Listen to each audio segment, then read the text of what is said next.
Namo tassa bhagavato arahato samma sambuddhassa. Namo tassa bhagavato arahato samma sambuddhassa. Namo tassa bhagavato arahato samma sambuddhassa. Good afternoon, everyone.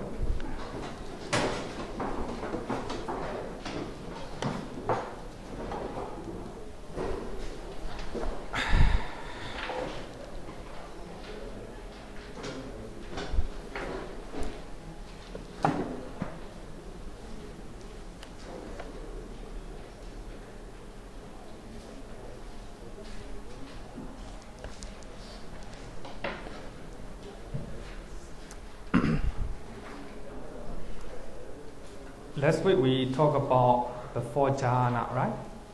Before jhana, actually this is from Pali Canon.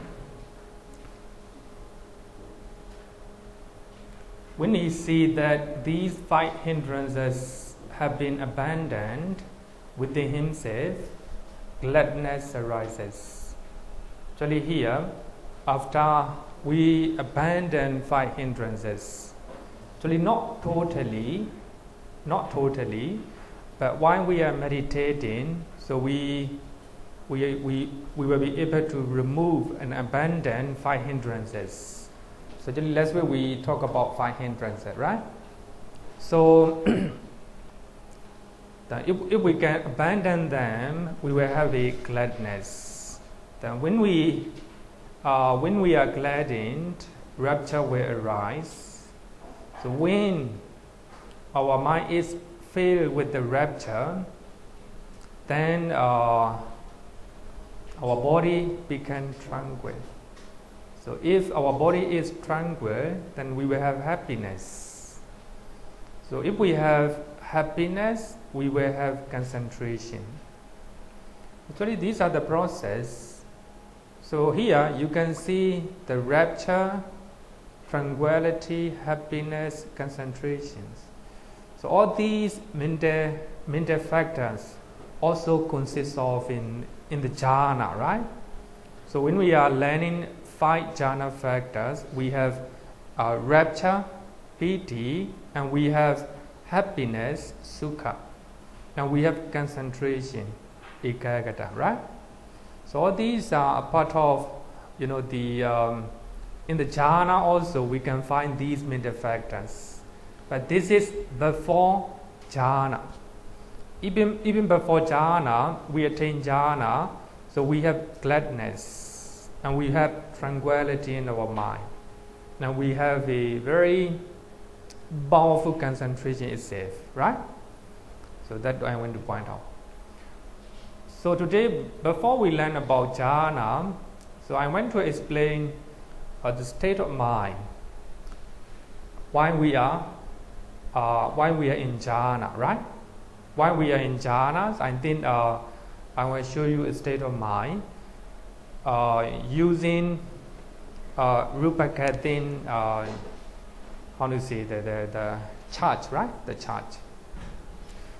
So if you want to know his lecture, you can go to Concentration Mindfulness in Buddhist Psychology.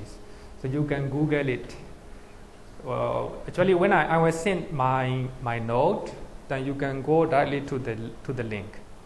Actually, he explained the nature of mind, and the nature of consciousness, and the nature of jhana as well. So this is a normal mind process, sense door process. So as you know, here we have a bhavanga, a lot of like continuance. Actually, he used existence continuance. So then we have when the sense door process is going to come, then our bhavanga vibrate, right? Actually, he skipped 2. How to say? He skipped 1. So that is a Paspavanga, right? Paspavanga. Then after Paspavanga, there will be vibration of Bhavanga.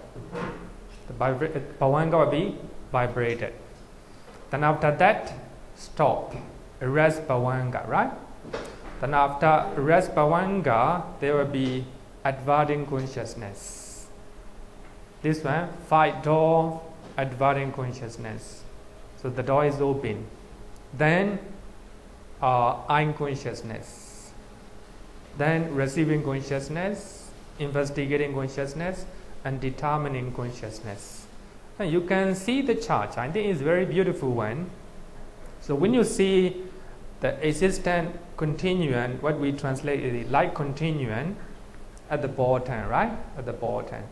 Then when we have a adverting consciousness, from adverting consciousness onward, so how to say, mind process is going up, right?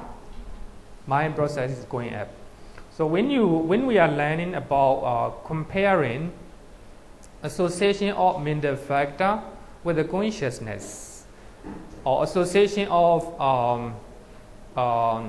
consciousness with the mental factor, you will see that adverting consciousness and unconsciousness are not powerful enough. And also even receiving consciousness, investigating consciousness, not powerful enough. So only determining consciousness, we have energy, we have a vidya. So what I want to point out is the process of mind, right? Going up, going up. So after determining, and you will decide what to do. These are mental actions. So you will do, when you have a so unwise attention, you will do unwholesome things, right? So if you have wise attention, you will do wholesome things. That is called javana. You know here, the red color one. So he translates as impulsion. Actually, Rupa Khatin is the president of Palita society, current society of Palita society, and he is expert, not only Pali Canon but also Abhidhamma. He is known studying comparative study between Theravada Abhidhamma and Mahayana Abhidhamma. So and he's very expert in regarding with the Abhidhamma. So as you know, in our mind is totally active when we are in javana, right? When we are in javana, normally javana have a 7 mind movement, right? 7 mind movement. Then after that, we have a Bhikkhu body translated as a 2 registration, right? 2 registration, but he translates as a retention. Then after that, our mind, our consciousness fall into bhavanga. Then after that, there will be another mind movement, adverting consciousness, eye consciousness, receiving consciousness, etc. Right? So this is a normal sense door process. Eye door process, ear, nose, tongue, and the body. Right? 5 door process. The another one is mind door process. Mind door process. Here, you know, when we think something, we don't need to do many things.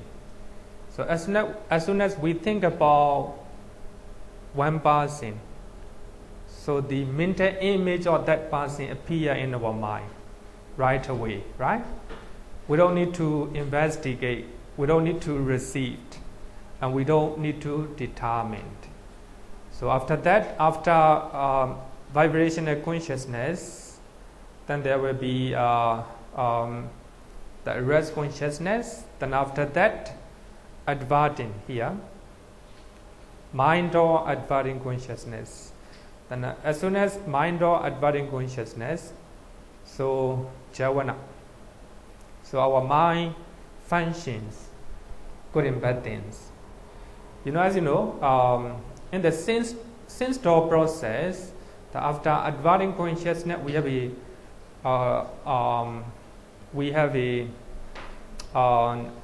eye consciousness, etc. Right? Eye consciousness, receiving, investigating, investigating, and determining. But here we don't need such a consciousness. As soon as after adverting consciousness, we have a javana, right? Then after javana, 2 retentions. two registrations. Then our mind process fall into Bhavanga again, and there will be another mind movement. So this is a mind door process. So and then in the fourth chapter, so we have to learn in ET, but to know about jhana consciousness, I think it's good to know. So we have only three types. The first one is sense door process. So this one is mind door process, right? But the last one is jhana process. I want to say jhana process.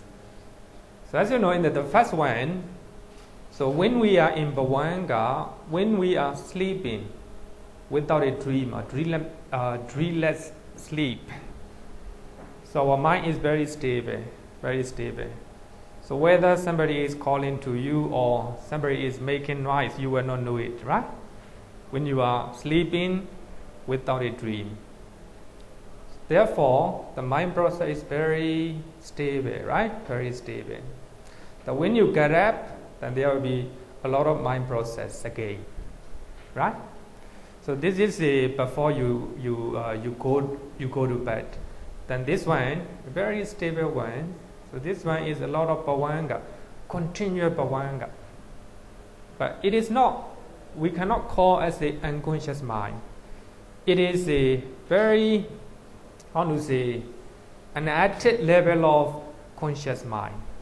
In Buddhism, there is no such a thing as the unconscious mind, right? Every mind movement is conscious, but so the difference is whether they are active or not, powerful or not, right? But here, so in the dreamless sleep, during the dreamless sleep, so a lot of continuous Bhavanga, right? Then when you get up, when you wake up, then mind process start to function. Then at the middle one, waking state. So here, the red one are the mind process. So when we have a mind process and sense door process, there will be our mind is active. Then afterward, Bhavanga again. Then mind process again, Bhavanga, mind process, Bhavanga, like this. So this is a waking state. So when we are waking, so now while we are learning, so you have a lot of mind process. The during two mind process, there will be Bhavanga, right? Bhavanga. So the last one is jhana process. Jhana process. But before you attain jhana, so your mind is functioning as usual. You are meditating. You're meditating. Then, the moment you attain jhana, your mind is not moving, very stable, very stable. So just like a Bhavanga, the Bhavanga state is not active, right? Not active. But here, jhana state. So when you are in jhana, your mind is very active, with the full of energy, full of concentration, full of wisdom, but stable at one meditation object. We call it nimitta, right? Nimitta. So your mind is not going anywhere. So your mind is stable, concentrated in one object. So that is a jhana process, right? A very continuous, stable state of mind. So when you come out from jhana, the normal mind process. I think this is a very beautiful illustration, right? This what happened in the jhana.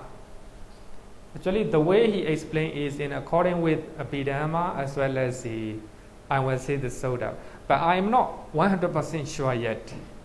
Need to read some suttas. But the way he explained is in accordance with tradition or Abhidhamma, right? Abhidhamma. So I hope you understand this one, right?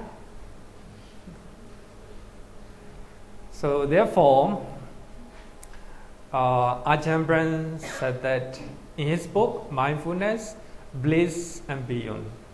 So in his book, he said that within jhana, so all the five senses are totally shut down. So therefore, one cannot see, one cannot hear, one cannot smell, and one cannot taste, or one cannot feel touch. The five sense doors are totally shut down. So while you are in jhana, people may talking to you, you cannot hear.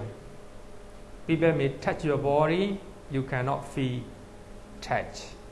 Totally shut down. Only the six things, the mind is in operation. It's very clear explanation. So therefore, when you look at the chart explained by Rupa Kadin, right? The moment you attain, actually Rupa Kadin used the word samadhi. The samadhi and jhana are the same. So when we learn about samadhi in the Noble Eightfold Path, so Pali Canon mention 4 jhanas. So that means samadhi and jhanas are the same, right? The same. But of course, samadhi is brighter, how to say, more broader sense, right? More broader sense. So therefore, within the jhana, the 5 senses are totally shut down. And then, so let's look at some suttas. In one of the suttas from Anguttara Nikaya, and the Buddha said that noise is a tone to the first jhana. So if you are in jhana, so if the surrounding is very noisy, likely to fall down from the jhana. So therefore, the noise is a tone or a danger to the first jhana. So therefore, before we meditate, so we have to choose a quiet place, right? A quiet place. So then only we will be able to stay in the jhana. So therefore, the noise is a tone to the first jhana. So that doesn't mean that when you are when you are in jhana, you can stay hear it. Not like this. But when you have when your jhana is not strong, if the noise is very strong, then you may fall from the jhana, right? So therefore, the noise is the danger to the jhana. Thought and examination are turned to the second jhana. So when you want to attain second jhana, you have to remove thought and examination, vitakka and vichara. So they are the turned to the second jhana. And rapture is turned to the third jhana. If you want to go up next level, so you have to remove rapture as well. So rapture is a turn to the third jhana. And when we learn the jhana, you will understand that in and out breathing is a turn to the fourth jhana. So when you want to attain fourth jhana, you have to stop your breathing. So it's taught to the Buddha, taught by the Buddha, right? Is it no doubt? Is it? So the moment you attain jhana, so no breathing at all. So the breathing is totally stopped. Actually, it is very interesting that the practice, both samatha, in the Buddhist sense, both samatha and vipassana, especially in vipassana meditations, so we have to practice let go, right? Not to attach anything. But here also, so when you still have attachment to the breathing, in breath and out breath, you cannot go to the fourth jhana. Normally we have a very strong attachment to the breath, our breath, right? In breath and out breath. So within that, without in breath and out breath, we cannot survive. Too much attachment, right? Too much attachment. So when you want to attain the fourth jhana, of course, the moment you attain third jhana, you know it how to manage, right? But of course, it's just like the baby, right? The baby is very afraid to go in the water. At first, he may be very afraid. But later on, so after trying, no afraid at all, right? So therefore, the in-breath and out-breathing is attuned to the fourth jhana.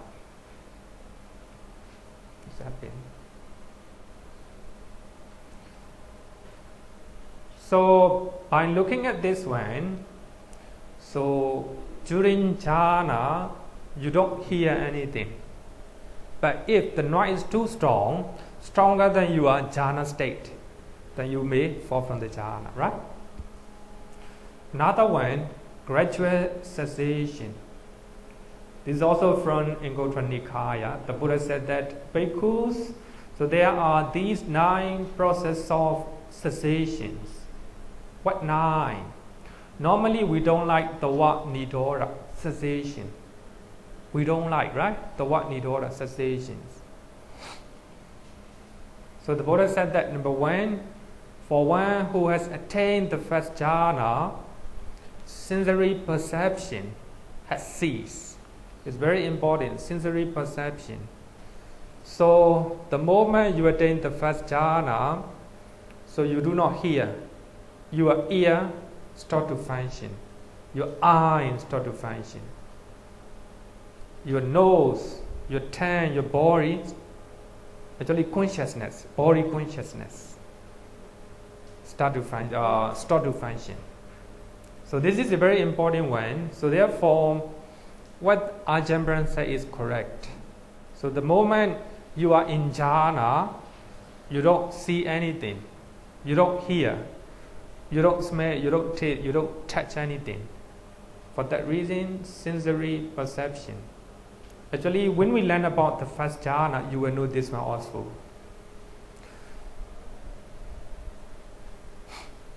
Second one, for one who has attained the second jhana, thought and examination has ceased.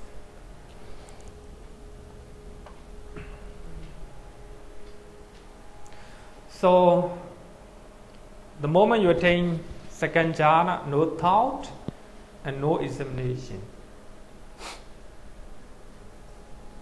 And third one, for one who has attained the third jhana, rapture has ceased.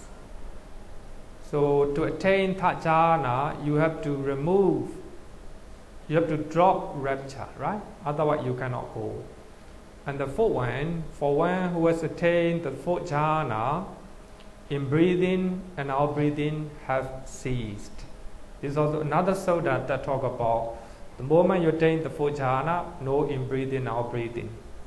As you know, normally we do not know that why we are start to meditate. So our breathing is very strong, right? Later, the more you build up your concentration, the more you are in breathing and out breathing is getting settled. So this is the process. But the moment you attain the fourth jhana, no in breathing and out breathing.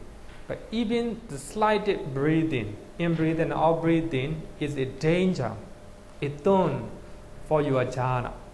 So you know that there will be no danger to stop your breathing, then you stop it, right? You stop it. So actually, the Buddha talk about 9 gradual cessation, but up to now, so we are learning on the 5 material sphere. 5 material sphere jhana, right? So we don't need to continue the rest. So when we learn about immaterial jhana, we'll continue the rest one, right? The rest one. Up to now, any question? Okay. Is the one that who doing this, they have to control stop the breathing, or is by nature to the fourth jhana they will stop? Is by nature, or they have to control don't breathe? Actually here we have to practice let go. normally, of course, the moment we start meditation, our breathing is very strong, very, very obvious. But when you can concentrate your breath, then your breath became slower and slower, settler and settler.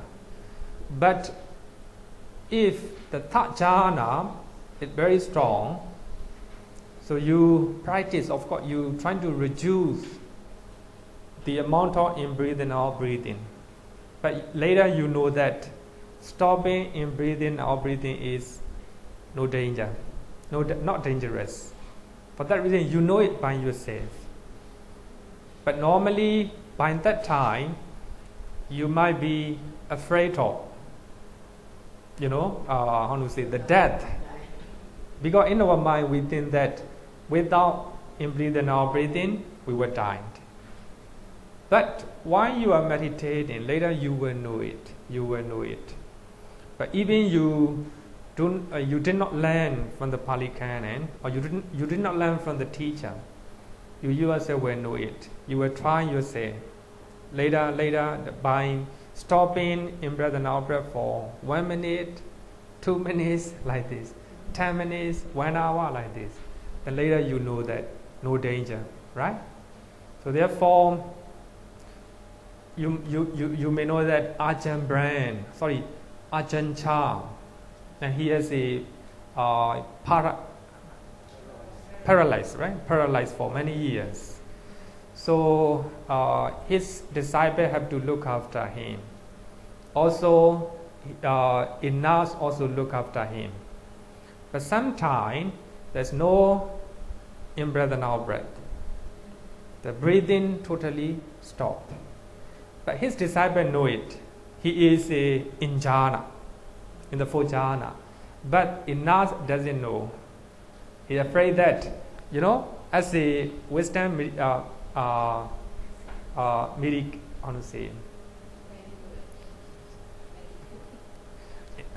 medical science, according to Western medical science, if there is no in-breath and out-breath, die, right?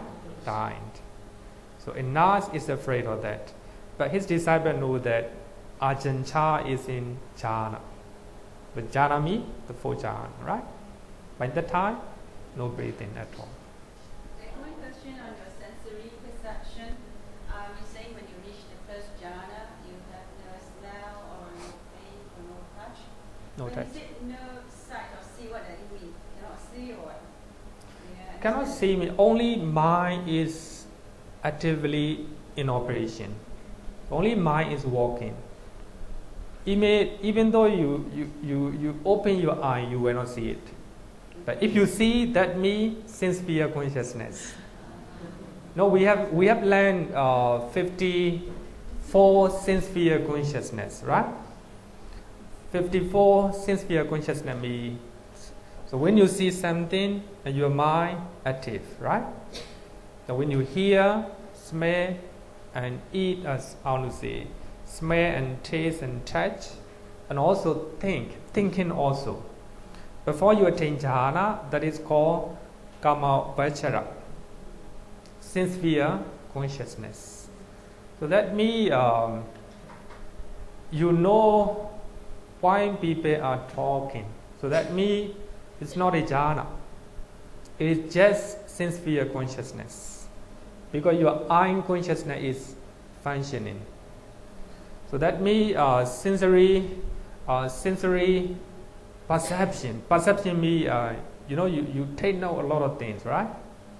So when you are hearing something, when you have a smell from outside, then when you can feel the weather, especially the weather, then you are not in jhana. Totally stop. Actually, what Ajahn Chah said is very clear. So Ajahn Brahm said is very clear. So the 5 door on this, how to say, 5 door senses totally shut down. Totally shut down. Only mind is working. So for that reason, so when we learn Abhidhamma, so I always said that Nibbana is not somewhere to go. Nibbana is something that we have to experience with our mind. So one of the reasons is, so Nibbana is among the apana. Apana means the how to say, a type of jhana. Sorry, how to say? Sorry, Lokottara Chaita. What I mean is Lokottara consciousness or Subramanian consciousness is a, how to say, a state of mind, not functioning with the vital. For that reason, the Nibbana have to experience only with the mind. So in that sense, the mind is very, very quiet and you don't see or hear the surrounding. I mean jhana, the moment jhana, not Nibbana. Of course. Okay, question. Yeah, but you say the mind is in operation. So do you think any thoughts that come? Sorry, then Can you You think? say the mind is in operation. in jhana, right? Yeah. Okay. So when you have the thought, is it considered as jhana? As well here, the thought I will come to that later. So in the first jhana, so together with the thought and examination, right? But that thought is not like thinking. A very subtle one, And when we learn the first jhana, I will explain that one, right? Okay. Then let's go. Jhana in the Sutta Pitaka. So actually here, Jayata Bhikkhave Mapamatata. The Buddha many times in the Sutta, the Buddha said that Jayata Bhikkhave. Jayata Bhikkhave means meditate bhikkhus. Actually, this is a translated by Bhikkhu Bodhi as well as Bhikkhu Nyanamoli, Bhikkhu Analayo. Especially, I like the translation of Bhikkhu Analayo, and he wrote a thesis on Satipatthana Sutta, and he also studied practitioner of the meditation. So actually, when he published a book about Satipatthana Sutta, in the first page, he said that Jayata Bhikkhave Mapamatata. Bhikkhu, meditate bhikkhus, do not be negligent, lest you regret it later. This is our instruction to you. So this is what the Buddha said in many suttas. I quoted Samyutta Nikaya, Majjhima Nikaya, and also, not Tika Nikaya, only Majjhima Nikaya, right? So what I want to say is, the word Jayata, the word Jhana means simply meditation. Simply meditation. So the commentary explained two meaning, right? Two meaning. One is burn off the 5 hindrances. So when you attain, the moment you attain jhana, you cremate all the 5 hindrances. 5 hindrances. The another meaning is you closely contemplate on the meditation object. So I think when you learn about the first jhana, you will know it. So here, according to Bhikkhu Bodhi, Bhikkhu Analayo, and Bhikkhu Nyanamoli, so they translate the word Jayata as a meditate bhikkhus. Actually, the jhana means simply means meditation. Of course, a stable type of meditation, I would say, right? 4 jhanas in Sutta Pitaka. Normally, Sutta Pitaka mentions 4 jhanas, but Abhidhamma mentions 5 jhanas, right?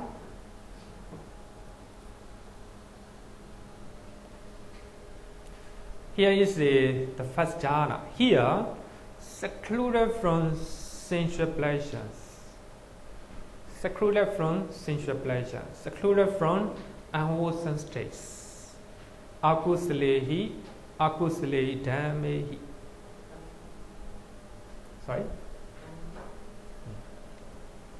If bhikkhu enters and dwells in the first jhana, so only your mind is secluded from sensual pleasures. So here, sensual pleasure means something you hear, you see, you smell, you taste, and you touch. Also, you think about sensual pleasures. And also, secluded from unwholesome states. Here, the Buddha used unwholesome states. We can say that is a 12 unwholesome consciousness, right? 12 unwholesome consciousness. In that way, only we are secluded from sensual pleasures and unwholesome state, and we can enter the first jhana. So, which consists of rapture. So, I will explain what is rapture later, and pleasure, sukha. Sometimes it is translated as a happiness. So, therefore, it is very, how to say,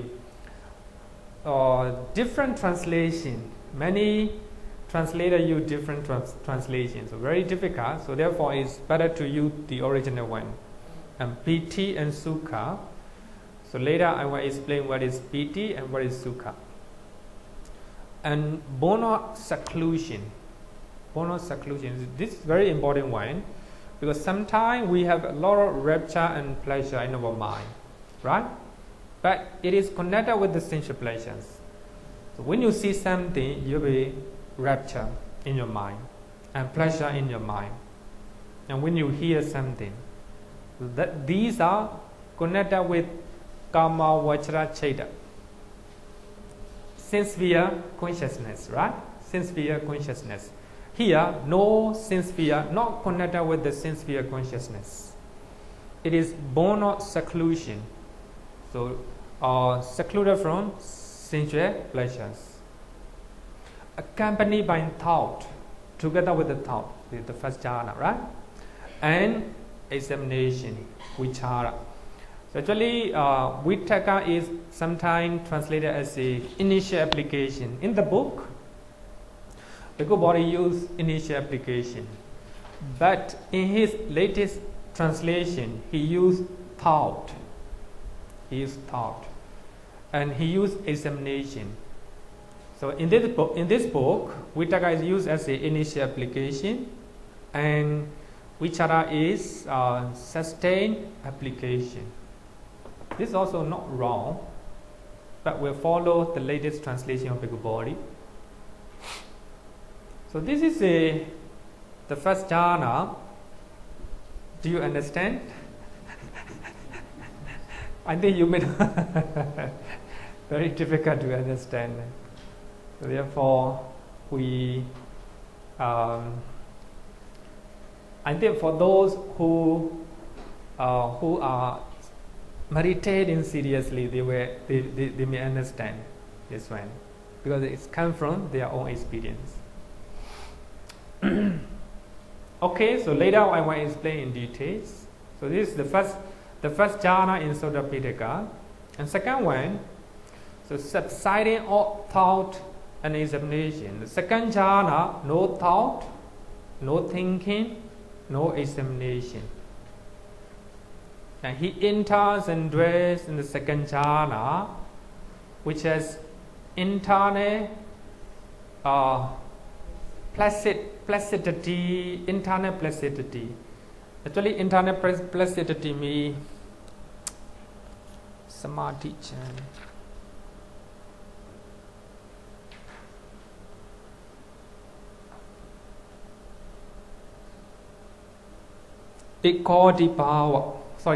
Ichatan sampasarana. So in the mind, so the mind is very serene and very pure. Sometimes we call it faith. So here, full confidence, full confidence in his especially meditation object.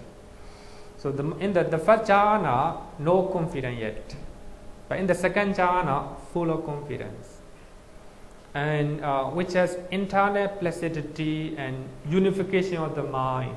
The concentration is sharper and consists of rapture and pleasure. Rapture and pleasure. and born of concentration. Because of concentrations, so your rapture and pleasure were developed without thought and examination. No thought and examination, right? The second jhana. And third jhana, with the fading away as well of rapture, there's no rapture, and he dwells equanimous and mindful and clearly comprehending. He experiences pleasure with the body. Actually, the main feature is he experiences pleasure with the body, but no rapture. No rapture. But here the word equanimous, a little bit of equanimity, not full one, right? Not fully. So this is a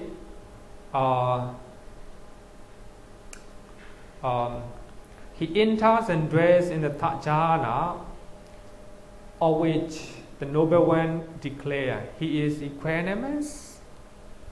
Even he can ignore the rapture. Therefore, equanimous and mindful, one who dwells happily. So it is said that the third jhana is the most, the most enjoyable jhanas, because with the pleasure, right? Sukha. This is third jhana. With the abandoning of pleasure and pain, and with the previous passing away of joy and dejection. So the moment you attain the fourth jhana, before if you want to attain the fourth jhana, you have to abandon the pleasure as well as pain. But you have to ignore everything. If you have a lot of pleasure in your body, but you have to ignore it. So then only you will have the most stable concentration, right? The most stable concentration. And he enters and dwells the fourth jhana, neither painful nor pleasant, which has purification of mindfulness by equanimity. The main point is equanimity. Actually, for now, I will not explain in detail, so only after that, right? Just showing the roughly one. So this is the fourth jhana. So the fourth jhana is the most powerful one, because he even ignores the pleasure, not only pain, there's no pain at all, but even the pleasure you ignore.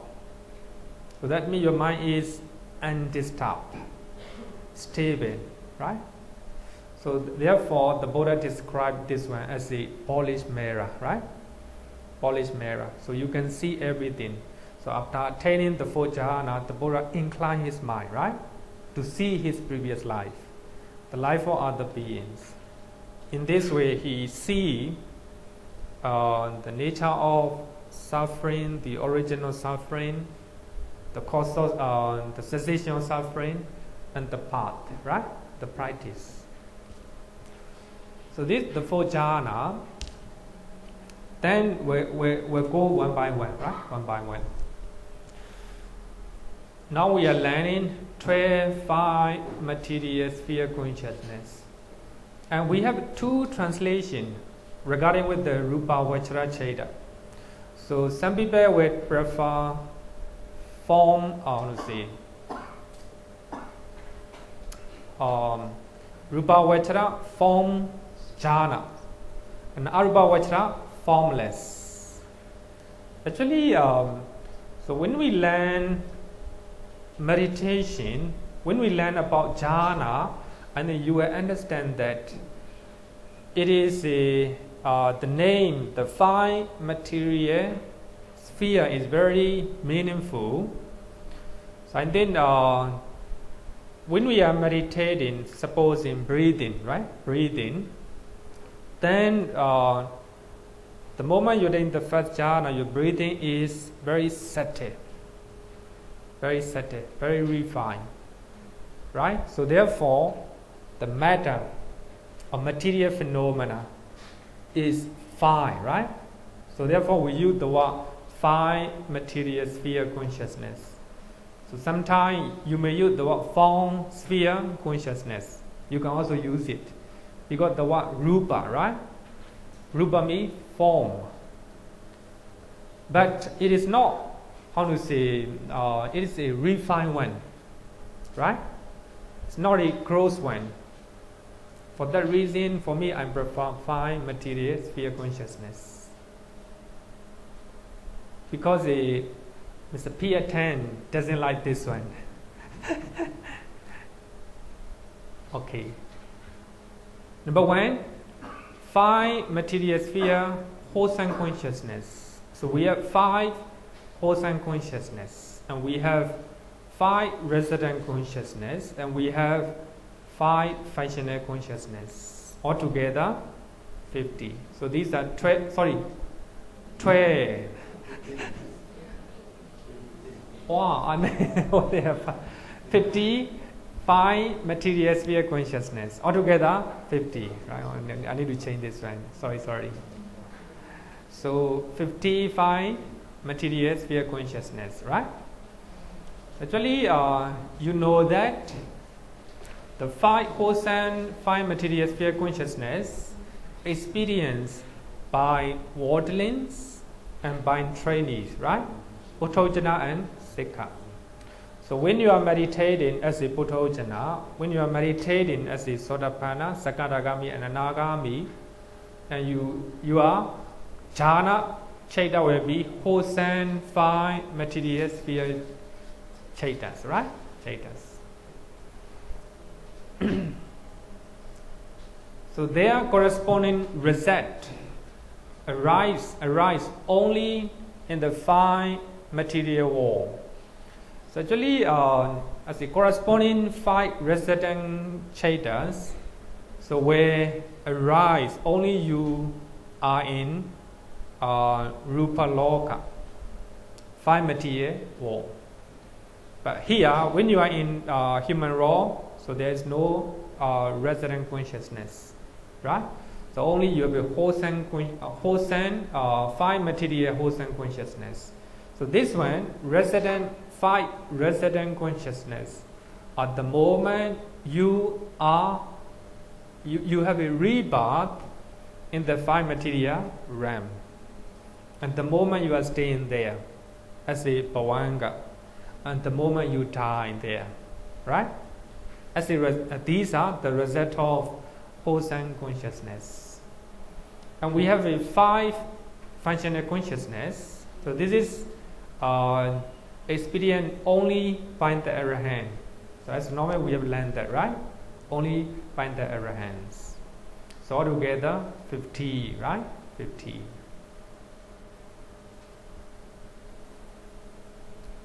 Before we learn jhana, we need to know 5 jhana factors. So the first one, jhana factor. The first jhana chaitas, not the first one. Jhana chaita associated with the 35 mental factors. So as you know, we have a 52 mental factor, right? So later we have to learn association of the chaita with the chaitasika. The association of chaitasika with the chaita, right? So the first jhana chaita associated with the 34 factors. So that means the moment somebody attains the first jhana, so there may be 35 mental factors arises. 35 mental factors arises. But among them, only 5 mental factors. So we call it jhananga, the jhana factors. Normally, we can call all the 35 mental factors as the jhana factors. But we call it only 5. The reason is these mental factors distinguish the first jhana. Because of these 5 mental factors, so we call it the first jhana. And because of 4 mental factors, we call it second jhana. Because of 3 mental factors, we call it third jhana. Like this, right? Like this. So that means 5 mental factors are called jhana factors, The reason is they determine the name of the jhana. They make a different jhana, right? To attain the first jhana, all the 5 mental factors must be present. So if one of them is lacking, so you cannot attain you cannot be called as a jhana. If one wants to attain next level of jhana, so we have to drop the gross jhana factors. So that means when you want to attain second jhana, so you have to drop thought, vitakka, right? And this is most of you already know it, right? Already know it.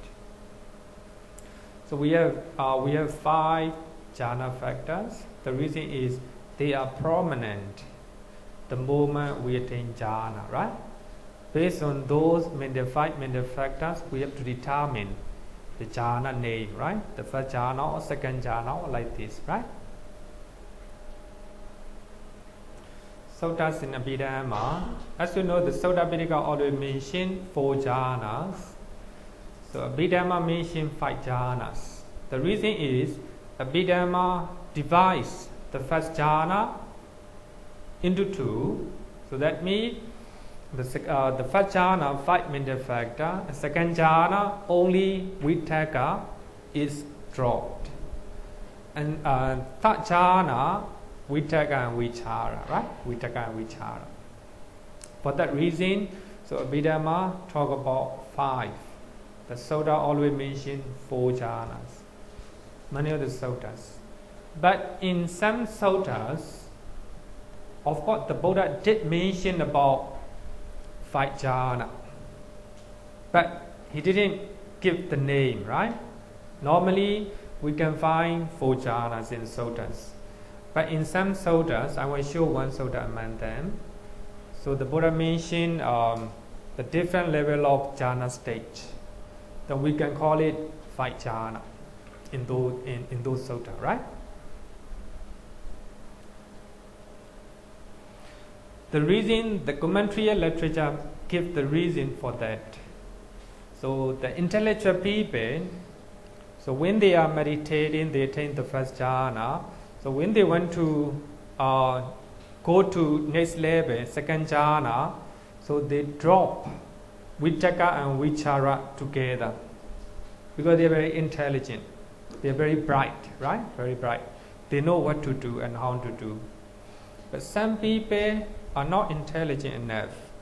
So for those people, they do not know to drop both jhana factors. So they are able to, remove or abandon only the first one, vitakka. Then only after some time, he can drop another one, vichara, right? For that reason, we have sometime we have 4 jhana, sometime we have 5 jhana. The 4 jhana is for intelligent people. 5 jhana is for unintelligent people, according to commentary. Because as you know, the intelligent people, they know what to do, right? They know what to do.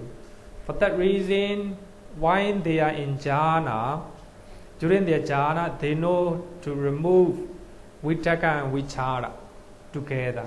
But they have a very similar characteristics, right? Similar characteristics. But for those who are not intelligent, so they do not know, they cannot remove both, right?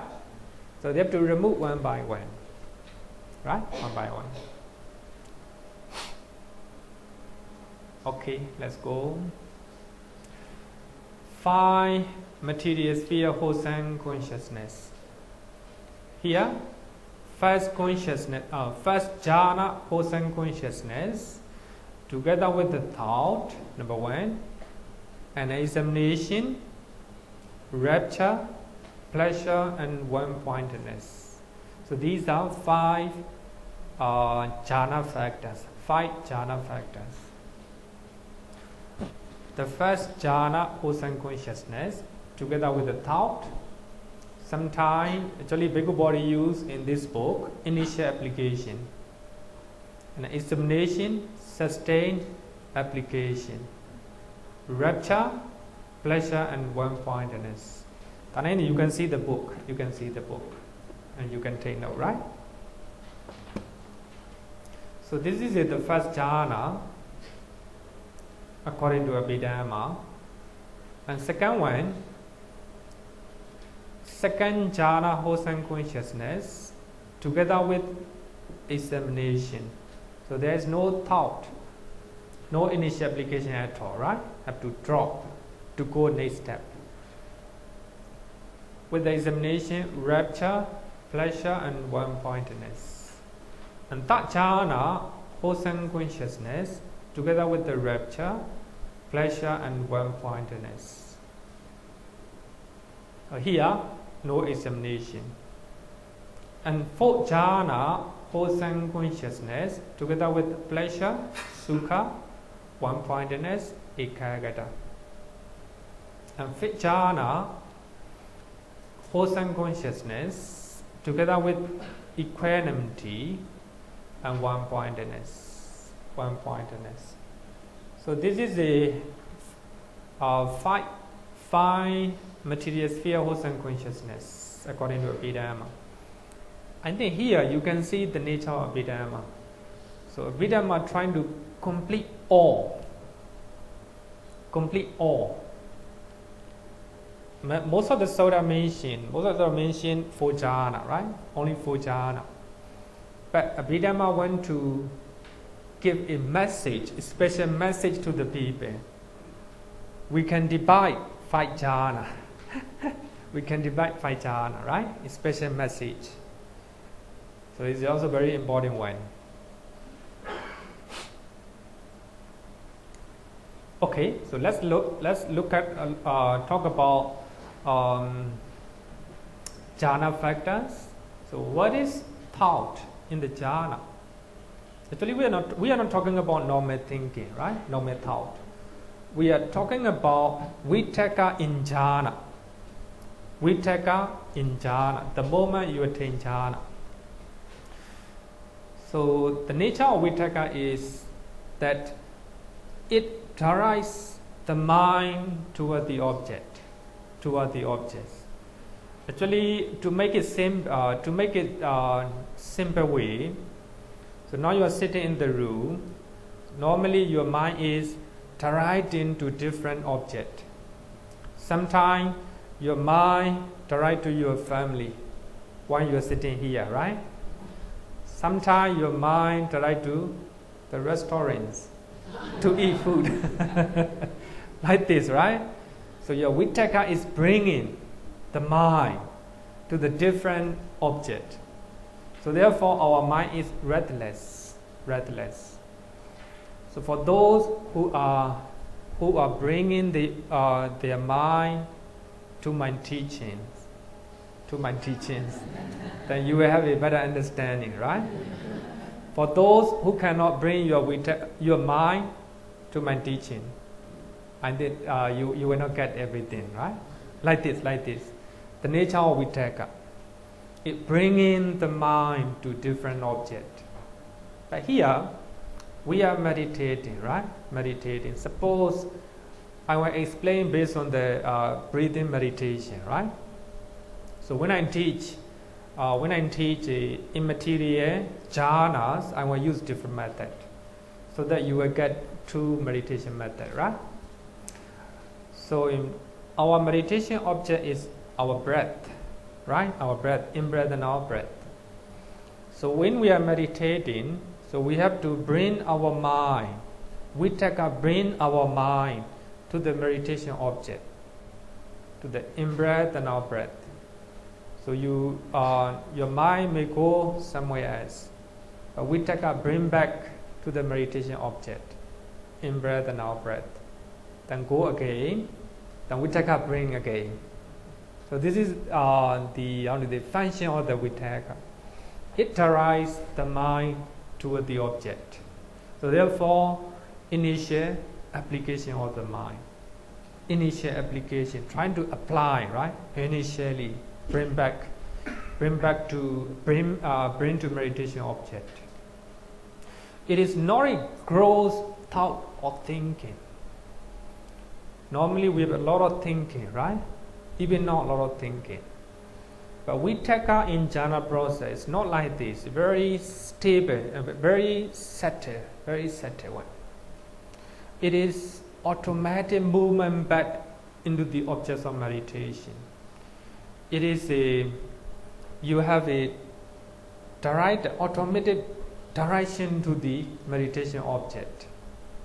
So I think it is very difficult even to call as a thought, automated.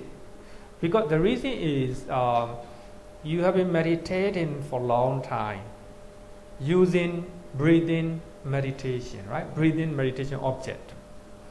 So the mind is used to it. So the mind automatically direct to the meditation object. Because you have been meditating, concentrating on the breathing and breathing out, right? The mind is used to it. Automated. It's going, right? Going. So therefore we can call it direct attention. So some people translate as a direct attention. So therefore Vitakka is compared as a close friend or the king who brings a villager to the king. So actually the commentary mentions in a very clear way. Normally when we want to explain, we have to use analogy or simile, right? So Vitakka is just like a close friend of the king. A villager want to meet the king, right? The villager is nothing but consciousness. The consciousness want to meet the king. The king here means the object of meditation. We are using breathing meditation, right? Breathing object. Our breathing is the king, right? The king. A villager, our consciousness, our mind, want to meet the king. Want to meet with the breathing, right? Breathing. So Vitakka have to bring the mind to the object. Because he is very close to the king, right? So that Vitakka have to bring the villager to the king. So when the villager is meeting with the king very close and one-pointedness, and the first jhana, right? The first jhana. But in the second jhana, we don't need Vitakka. Because a villager is very too close to the king. He doesn't need a close friend, right? He doesn't need another person to introduce the king. Because he is very familiar with the king. For that reason, Vitakka is, a danger for him. A danger for him. If Vitakka is, if a close friend is with the king, he is not free, right? He is not free. He cannot talk freely. For that reason, by that time, a close friend is, a danger for him. A danger for him. You got it? You got it. What I mean is the moment you want to attain second jhana, so you have to drop Vitakka. Vitakka is just like a close friend. So now a villager is very close to the king, very familiar with the king. He don't need Vitakka anymore. He don't need another person anymore, right? So if that person is in present, living nearby, is a danger for him, right? He cannot talk to the king very freely. For that reason, the moment when we want to attain second jhana, so we have to drop the Vitakka, the thought or thinking, a little bit, very stable one. So this is the nature of Vitakka. It is also compared as a bee diving toward a flower. And you can see that the flower is object, meditation object. Breathing is like a flower, right? So we are meditating on breathing. Then we take a, just like a bees diving toward the flowers. Bees diving is a Vitaka, right? Vitaka trying to come to the object. This is a explained by the commentaries. So actually there will be a lot of flowers, of course, a lot of flowers. So the bee have to come to these flowers. So that means the nature of mind is going, many places and taking a lot of object. But we have to trying to bring our mind to the meditation object, breathing, and go away and come back again, go away, come back again. So have to do it again and again, right? So therefore, meditation is called developing, right? Developing. We try to develop concentration and mindfulness. And second one, examination. It is a sustained application of the mind on the object. It keeps the mind, the continuous exercise on the object. So as you know, so we are meditating on breathing. So we take our brain, our mind to the breathing. So we trying to continue to work with the object and examine it. So actually Vichara is a closer to the meditation object, right? Closer to meditation object. So Vichara take the mind to the object, put the mind on the object. Vichara keep the mind on the object and trying to anchor, trying to stick there. So that's the nature of Vichara. When we look at with the simile, it's very beautiful. So Vichara is just like a bee diving into a flower. Vichara is hovering over the flowers, examining, right? Examining. So Vichara doesn't know about meditation object, but Vichara know it very well because examine, right? Examined. This is a roughly explanation of Vichara and Vichara. Another one is rapture. Here, Vichara and Vichara. Vichara means our mind is thinking a lot of object, right? So when you want to attain the jhana, so your mind must be concentrated on one object. That is meditation object. So the nature of our mind take a lot of object. Then we have to bring to meditation object again and again. That is the function of the Vichara. And Vichara trying to stick to the meditation object. More stable, right?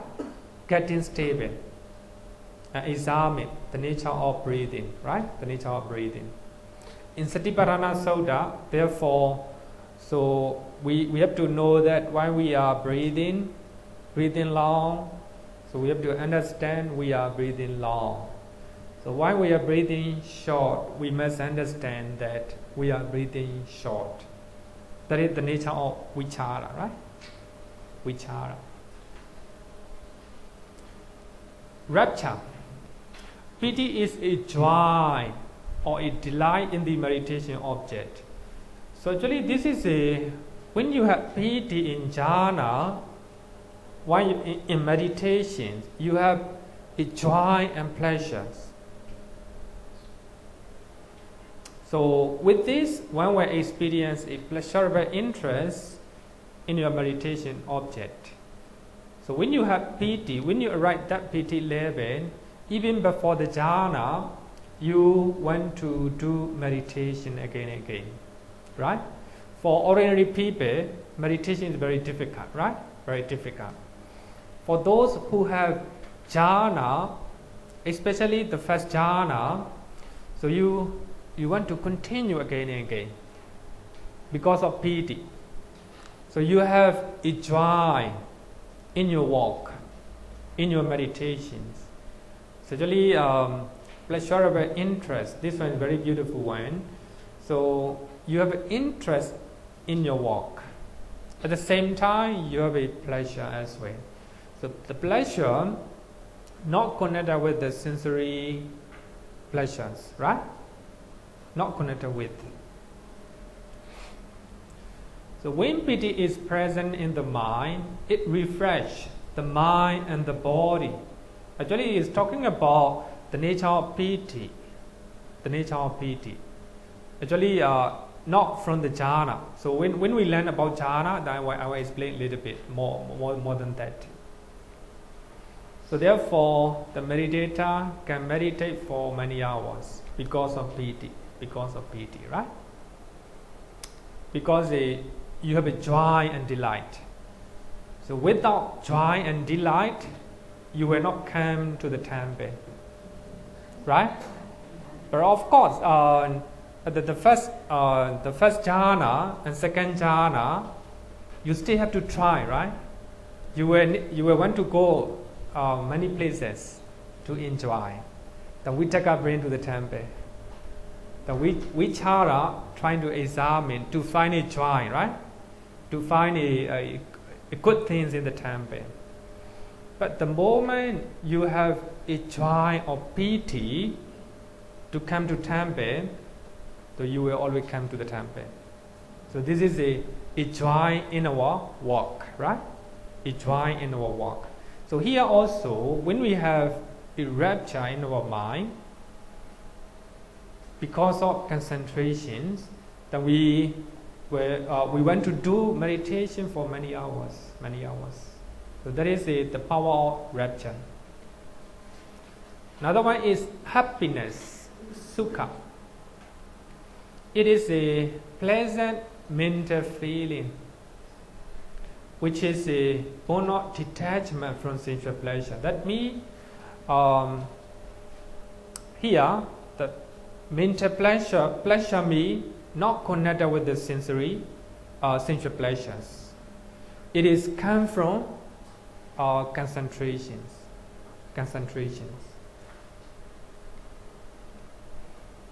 So though piti and sukhas are closely connected, they are different in terms of their activities.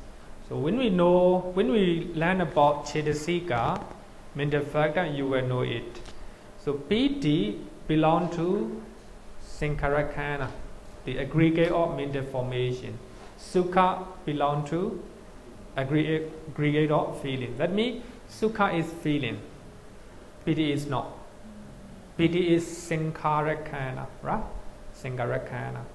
So this is a difference between happiness and piti. To differentiate these two, so we have to we give a simile. So piti is compared to the delight a weary traveler will experience when coming across an oasis. Actually, traveler is walking, very tired, very hot, no water, no shady tree. Then when he see the oasis, and he has a lot of joy, a lot of delight, that is a piti. But sukha is to his pleasure after bathing and drinking.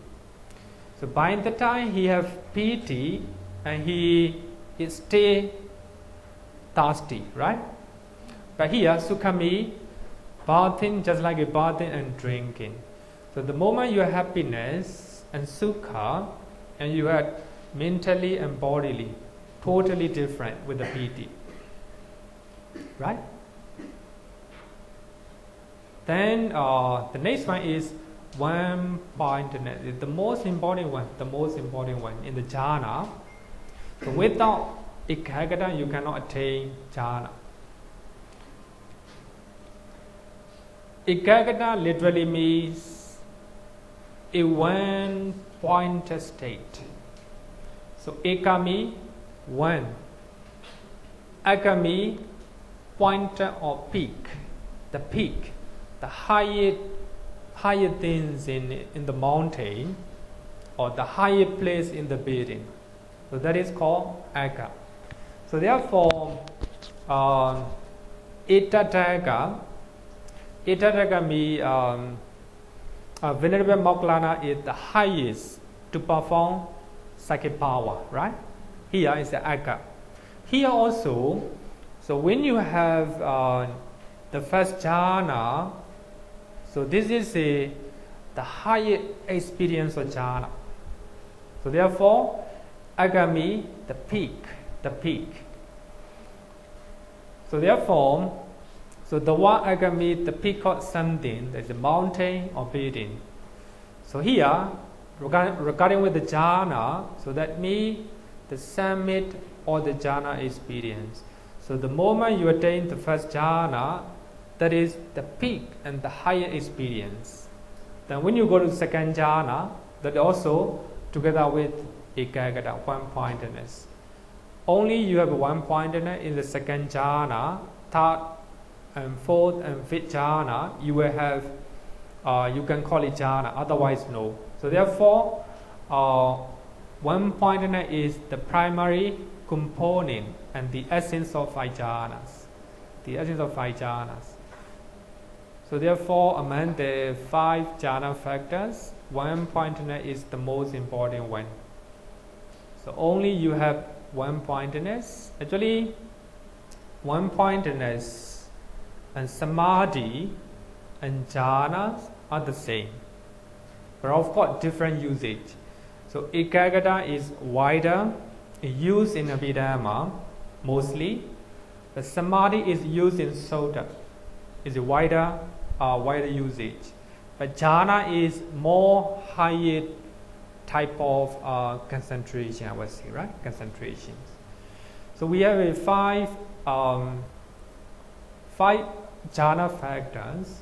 So when all the five jhana factors are complete, so we will have the first jhana.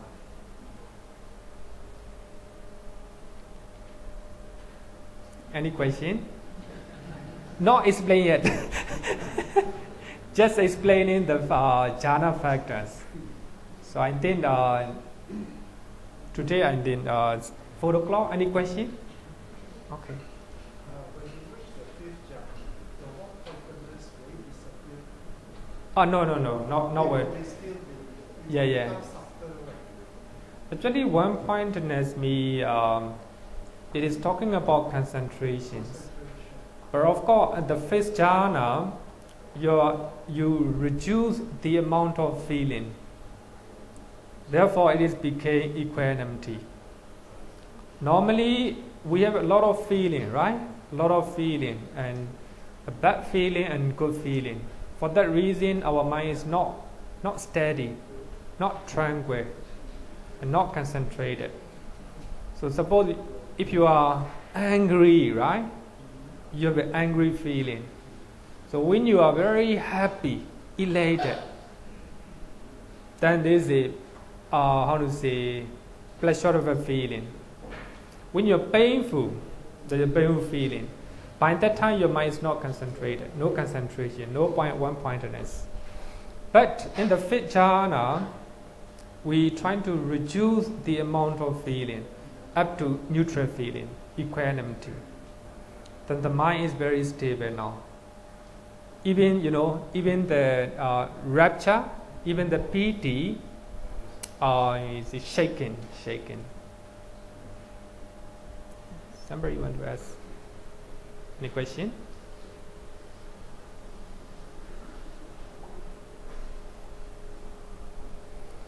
If no question, I will continue the first jhana.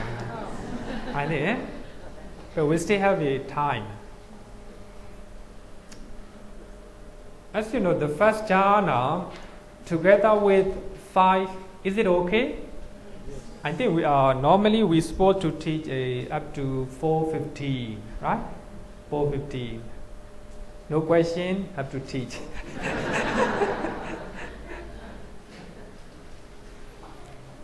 The first jhana, first jhana, wholesome consciousness together with the thought, examination, rapture, pleasure, and one-pointedness. As you know, so when we meditate, sorry,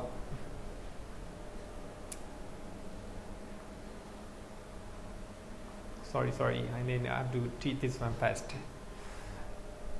To attain the first jhana, we have to establish mindfulness on meditation object. Establishing mindfulness is called Satipatthana. In Satipatthana Sutta, we have 4 meditation objects, right? The body, the feeling, the mind, and material phenomena, right? But we forgot about Satipatthana Sutta. Let's talk about breathing, right? Breathing. So traditionally we have 40 meditation objects. So among them, we will use one meditation object to explain about jhana, right? Jhana. Breathing meditation.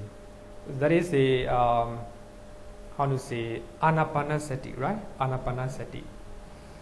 So normally anapanasati is the most popular one. We normally use it because breathing is available all the time, right? So to attain jhana, so we have to establish mindfulness, samasati, on a meditation object. So the first one, keep placing the mind on the meditation object. So that is vitakka. Actually, I use different terms. Normally, vitakka bring the mind to the meditation object. Normally, our mind take a lot of objects, right? Sometimes our family, sometimes the places, sometimes the food. While we are meditating, we have a lot of thinking, right? A lot of thinking. So those thinkings also can be called vitakka. Because the nature of vitakka is bringing, right? Taking to the object. So there are a lot of objects to take. But we are meditating using breathing meditations. So our main object is breathing meditations. So vitakka may bring a lot of objects. As I said, for the family, the food, the places, like this. Then we have to bring back. So actually that function, bringing back our mind to the meditation object, is vitakka. So before we attain the first jhana, vitakka also very important one, right? But when you attain the first jhana, vitakka is not thinking. So as I said, our mind is very automatic. So we normally bring our mind to the meditation object, breathing.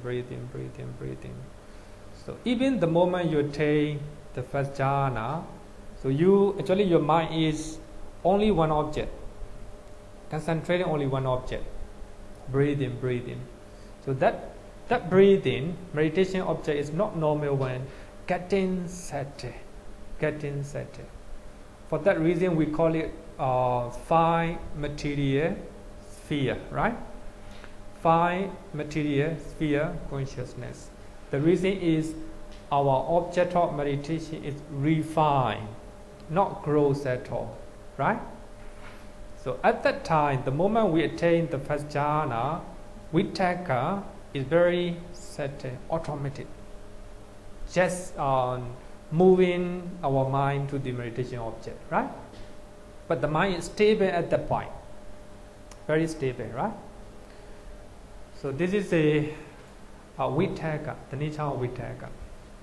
And I examine our breathing. So in the Satipatthana Sutta, I mentioned that. So when we are breathing long, we know that breathing long. So the mind is very quiet, no thinking or anything. As you know, so the moment we attain the first jhana, So our eye, our ear, and 5 senses are not working. Only mind is operating, not thinking or anything. Just Vitakka is moving toward the meditation object. Vichara is examining. When it is long, he knows that breathing is long. When breathing is short, he knows that. Vichara knows that it is short, right? Examining. Actually, is before even before the jhana, vichara examine, right? But when we attain the first jhana, vichara is examining the meditation object, breathing. By so doing, a joy in the object will arise. A joy in the object arise. As you know, but even before we attain the first jhana, we have a lot of rapture, a lot of joy, right? A lot of tranquility, and also very full of concentrations, even before we attain jhana. But the moment you attain the first jhana, think about the charge talking by Rupa Kirti, right? Our mind is very stable, not thinking. As you know, our mind is not stable because our mind is thinking a lot of object. But the moment you are in the first jhana, your object is only breathing. In breathing and out breathing. Only one object. For that reason, the mind is very active and very stable, right? So therefore, Rupa Kirti compare with the Bhavanga Chaita. The moment we are sleeping, no dream at all, right? Very stable. So you do not hear anything. You do not know even you are touching somebody, right? So they're just like that. So when you are in the first jhana, that you have a lot of pleasure and a lot of joy and a lot of delight. By that time, even you do not notice the time. No time at all, right? No time at all. This is it joy me, nothing to do with sensual pleasures.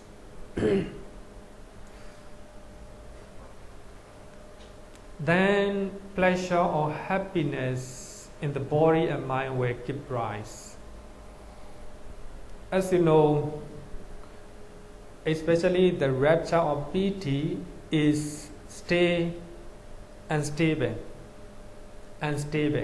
So therefore, piti is compared with, a volume in the water in the river. So when the wind blows, the volume is shaken. Just like that, so we have joy and delight and a lot of excitement, right? A lot of excitement. Our mind is not stable. But the moment you attain pleasure or happiness in your body, getting stable. But actually, in the first jhana, the piti and sukhas are very similar and very close. You have joy at the same time. You have the pleasure or happiness in your body and in your mind. So that is don't forget that the moment you attain jhana, your mind is focused on one meditation object, breathing, right? Breathing. No thinking anything, right? No thinking or anything. Because of bodily and mental tranquility and pleasure, which is totally secluded from sensual pleasures and unwholesome states, the meditator is able to take the meditation object firmly. That is the meaning of samadhi. Samadhi means taking firmly. So suppose when you take the book, suppose I give you the book, then you take the book firmly. That is samadhi. That's samadhi. Just like that, so we are meditating on breathing. So when we can take the breathing with our mind, family, that is called samadhi, right? Samadhi. So samadhi arises easily when we have pleasure, bodily and mental. Our mind is very pleasure. Suppose sometimes we are sitting in a quiet place and the weather is very fine, but by that time concentration is easy to arise, right? So therefore joy and pleasure are very important. It is the source of our concentration. So by that time we can call it one-pointedness. One-pointedness. So one-pointedness means our mind is directed to only one object, breathing, no other thing. Even we have thinking or thought and examination. And thought and examination means thinking and examining all the breathing. Only one object, right? Actually, thought and examination means we are not thinking about other meditation object by that time. Only one meditation object. That's the breathing, right? So therefore, when we attain the first jhana, our mind is very peaceful, and also you will have a blissful experience by that time. So when you have all these 5 jhana factors, then you attain the first jhana. Then the mind becomes fixed to the meditation object. Fixed actually is just like a sticking, right? Sticking with the super glue. The mind is fixed on the meditation object. So this, the moment you attain the first jhana, right? The first jhana. That's when attain the first jhana. So, according to Abhidhamma, when you attain the first jhana, it lasts only one moment. It falls from the jhana. To attain that one, you have to try again. So think about that. Even you meditate in daily life, right? It's not easy to maintain concentration. Just like that. Because we are not used to it. So only 5 jhana factors are complete. Then we attain the first jhana, right? Okay, so the time is up. So next week we will learn about jhana detail.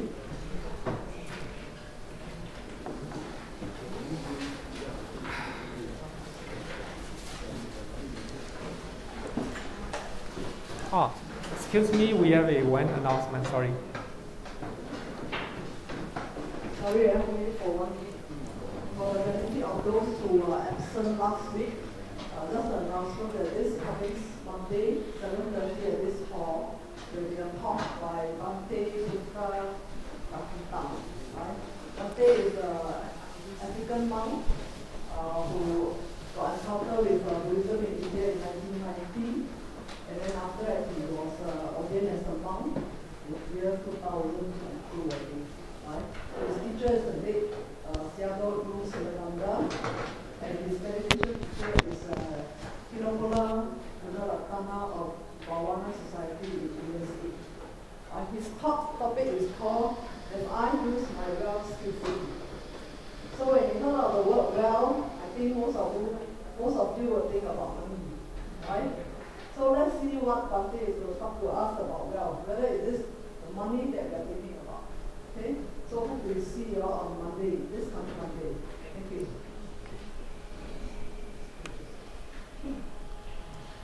Yo varadam bhavaro manu jesu sakyamuni bhagavakata kecho Paragato Bala Vidiya Samangi Tan Sukatam Saranatamu Pemi Raga Viragama Ninjama Sokan Dhammama Sangatama Patikulam Marurami Mambagunam Suvipatam Dhammami Mansaranatamu Pemi Yata Jati Namaha Palamahu Chatusu Susisu Purisa Yugesu Atacha Bogala Dhammadasati Sangami Mansaranatamu Pemi Sadhu Sadhu Sadhu. Okay, you can.